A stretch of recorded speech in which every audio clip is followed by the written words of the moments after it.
Facebook, what up? We're back today for another tender talk on this lovely Wednesday morning.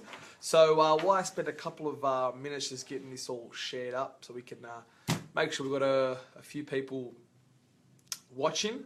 So last week we talked about section 94 and then we also covered a few other topics.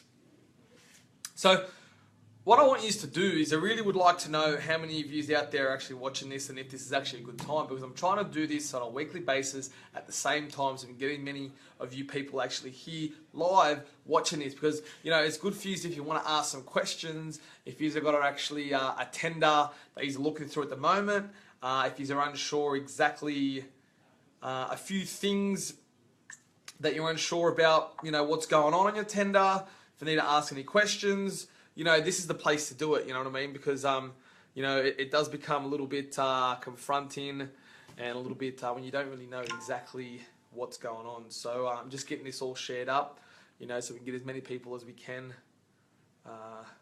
watching and commenting, because the more people we have here, the better it is.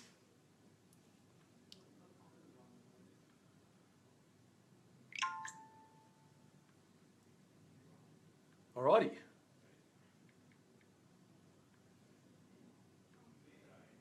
So, today we're going to be talking about services.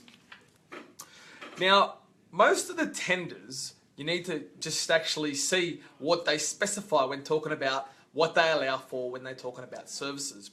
So what do I mean by services? We're talking water connection, we're talking power connection, and we're talking water, power, and blank then for a sec. Yes, water and power are the main two connections, and gas. Sorry about that. Water, gas, and power. So most of the tenders that cover this are everything allowed for inside the property boundary. So sometimes you may have power that's actually outside. You may have sewers and water connections that are outside your boundary, and you may even have gas that's outside of your boundary. So a couple of points on each. So let's say, for example, now in a lot of the older areas, you actually have overhead power. Now, this may or may not be already in your property. So let's say you have overhead power. There could be a couple of different things that would need to take place. One would be that it's overhead power, that it actually have to... There we go, phone's going off. We actually have to bring the power into the site. So this could happen a couple of different ways. We could actually put a power pole in your property and then bring the power from the overhead wires, which are outside of the property, into the property to the power pole, and they would go down through the power pole underground to your house. That's one way. You can actually bring it straight from the outside power straight to your house. I mean, that's not really a way to do it anymore, and it doesn't really look the best, and that's how it was a lot of the older times. Also too, with the power boxes, you have those little green boxes outside in a new area. So what they normally do sometimes is you have one power box in between each block. So you have one block on the left, one block on the right, and there'll be a power box in the middle to service each sides. Sometimes developers may or may not do that. So what they may do is one power box for 3 blocks. So you might miss out, and your closest power block might actually be on the other side of the block next door. So we're then going to have to bring that power to your land inside your boundary if it's not already there.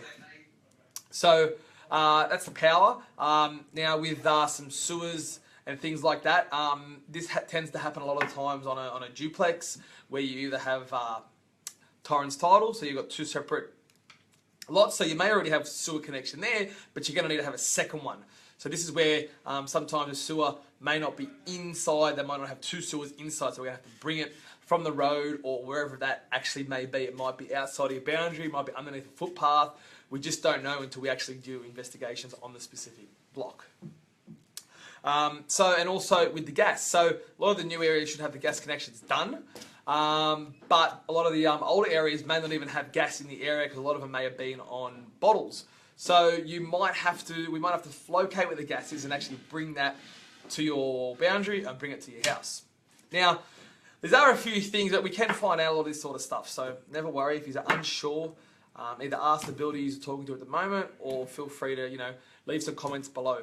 Now, also, if you're unsure about any services, leave them in the comments below. Also, I want to know what time suits you best, because I've tried at 8:30 in the morning. I'm going to try it a bit later on at night. We're going to see where we can get the most viewers, the most comments, and the most people joining the conversation. Because let's face it, there's a lot of people out there right now looking at a tender and not really understanding a lot of the parts that are going on it. So if you know anyone that's got a tender that needs to know about their services, tag them in the comments below and feel free to drop me a comment and we can have a chat. All right, guys, I'll join you next week, 8:30 a.m. Wednesday morning for another episode of Tender Talk. Thanks.